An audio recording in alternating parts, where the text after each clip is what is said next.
जैसे पाकिस्तान अफेयर का जो सिलेबस है वो आप ऐसा लगता है कि पहला फेज़ जो है पाकिस्तान स्टडी से डील करता है, जिसमें हम ये समझें कि कायद आज़म के बारे में, इलामा इकबाल के बारे में, शाह वलीउल्लाह के बारे में, आइडियोलॉजी ऑफ पाकिस्तान के बारे में, ये टॉपिक्स आप बचपन से पढ़ रहे होते हैं। मगर जब आप कॉलेज से यूनिवर्सिटी तक आते हो, यूनिवर्सिटी के बाद सीएसएस की तैयारी शुरू कर रहे होते हो, आपको इसके मुख्तलिफ वर्सटाइल एंगल से पढ़ना पड़ता है। आपको आइडियोलॉजी पाकिस्तान की इस तरह आनी चाहिए जैसे कि आप उसको कंपेयर कर सकें मॉडर्न दौर को ओल्ड दौर के साथ, और आप ये भी बताएं कि हम आज क्यों तबाह और बर्बाद हो रहे हैं, किस तरह हमने पुरानी आइडियोलॉजी को छोड़ दिया और नई आइडियोलॉजी पे हम बेस कर रहे हैं। हमें पाकिस्तान की आइडियोलॉजी भी उसी टॉपिक्स में है। इसी तरह फिर हमारे पाकिस्तान अफेयर के सिलेबस में नेचुरल रिसोर्स की बात भी की गई है। तो नेचुरल रिसोर्स पढ़ने के लिए आपको फिर दोबारा न्यूज़पेपर और अच्छे बुक्स पढ़ने पड़ेंगे।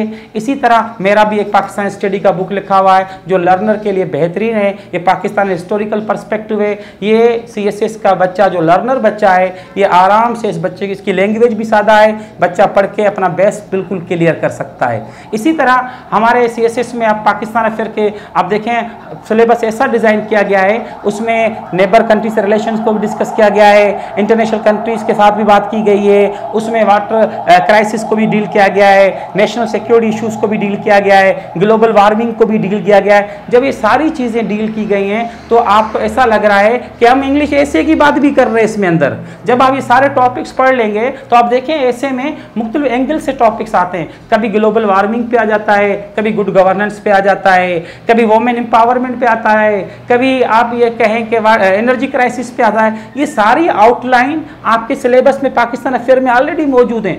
फिर आप इनको अगर हर एंगल से पढ़ेंगे तो आपके ऐसे की तैयारी भी हो गई और आपके पाकिस्तान अफेयर की तैयारी भी हो गई। इसी तरह करंट अफेयर का हमारा पाकिस्तान अफेयर का करंट अफेयर का जो सीएसएस का सिलेबस है वो भी बेहतरीन सिलेबस है। उसमें ऐसा लग रहा होता है जब हम न्यूज़पेपर पढ़ रहे होते हैं या हम मुख्तलिफ आर्टिकल्स पढ़ रहे होते हैं, रिसर्च आर्टिकल पढ़ने की आदत आप अपने अंदर डालो। बच्चों में एक बड़ा मसला ये भी है कि वो रिसर्च आर्टिकल नहीं पढ़ रहे होते, मुख्तलिफ स्कॉलर्स के रिसर्च आर्टिकल लिखे, मेरे खुद के 15 आर्टिकल लिखे हुए हैं पॉलिटिकल साइंस पे और पाकिस्तान के इश्यूज पे, और इस तरह कई और राइटर्स के लिखे होंगे। आप वो रिसर्च आर्टिकल में बहुत सारा मटेरियल होता है, बहुत सारे रेफरेंस होते हैं, बहुत सारी कोटेशंस होती हैं, बहुत सारे एग्जांपल्स होते हैं। जब बच्चा वो सारे पढ़ रहा होता है तो बच्चे की इतना इक्विप्ड हो जाता है, वेल डिजाइन हो जाता है, स्किल्ड हो जाता है कि करंट अफेयर के सब्जेक्ट को भी डील कर रहा होता है। इसी तरह इंग्लिश एसे का सब्जेक्ट भी क्लियर किया जा रहा होता है। इंग्लिश एसे में आप ग्रामर के पोर्शन को इंप्रूव करें, बाकी सारे मटेरियल तो आपका ऑलरेडी सब्जेक्ट से इंप्रूव हो रहा है।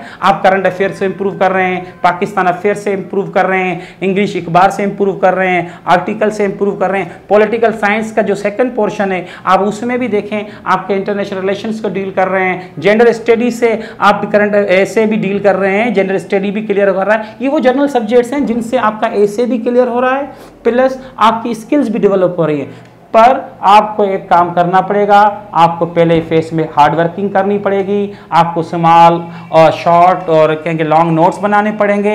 फिर उसके बाद उन नोट्स को इम्प्रूव करने के लिए दोबारा एक दफ़ा रिवीजन सिलेबस की मारनी पड़ेगी, और इस तरह आप सब्जेक्ट पे अथॉरिटी ले आएंगे और आपका बेहतरीन सब्जेक्ट हो जाएगा और आप जो है सीएसएस क्लियर करने की तरफ निकल जाएंगे।